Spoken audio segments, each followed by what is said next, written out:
మనం బజార్ నుంచి ఏమి తెచ్చినా మన వెంట వచ్చేది ప్లాస్టిక్ కవర్. వాడాక వాటిని చెత్తలో పారేస్తూ ఉన్నాం. ఇదే ఇప్పుడు మనకు శాపంగా మారింది.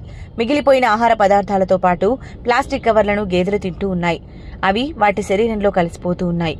ఆ గేదెలు ఇచ్చిన పాలని మనం కొనుగోలు చేస్తూ ఉన్నాం. అంటే మన ఆరోగ్యాన్ని మనమే పాడు చేసుకుంటూ ఉన్నాం.